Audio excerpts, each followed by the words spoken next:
Good morning दोस्तों। अभी मैंने फिर टॉपिक लिया है द्विघात समीकरण का। ये 2 नंबर का क्वेश्चन कक्षा 10 वाले बच्चों के लिए इम्पोर्टेंट है, आता ही आता है। इसे कृपया देखें ध्यान से।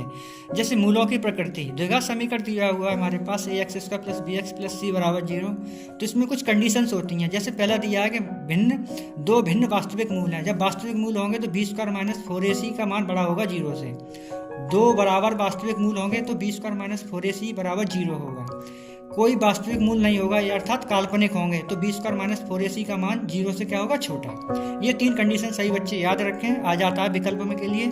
इसके ऊपर एक क्वेश्चन है हमारे पास। जैसे द्विघात समीकरण दिया हुआ है 4x² प्लस kx प्लस 9 बराबर 0 के मूल बराबर है तो k का मान बताओ। ये बहुत ही इंपॉर्टेंट क्वेश्चन है, आता ही आता है।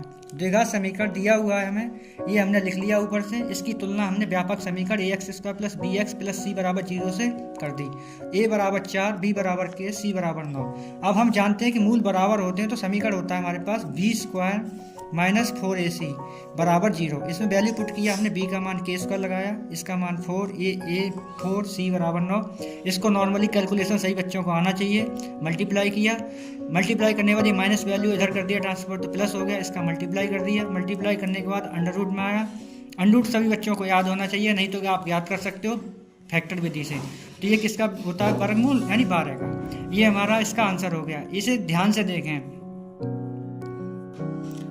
नेक्स्ट आगे इसी का एक क्वेश्चन और दिया हुआ है हमारा, इसमें विविध कर निकालना है। ये भी 2 नंबर का पक्का क्वेश्चन आता है, इसी से रिलेटेड है सेम। इसका सीधा फॉर्मूला हमने फिलहाल डिटेल में लिख दिया, ये बच्चे पढ़ लें कृपया ध्यान से। विविध कर होता क्या है, ये फॉर्मूला होता है हमारे पास d बराबर b² माइनस 4ac। इस पे एक क्वेश्चन दिया हुआ है कि इस तरह से क्वेश्चन आएगा सही बच्चों के लिए।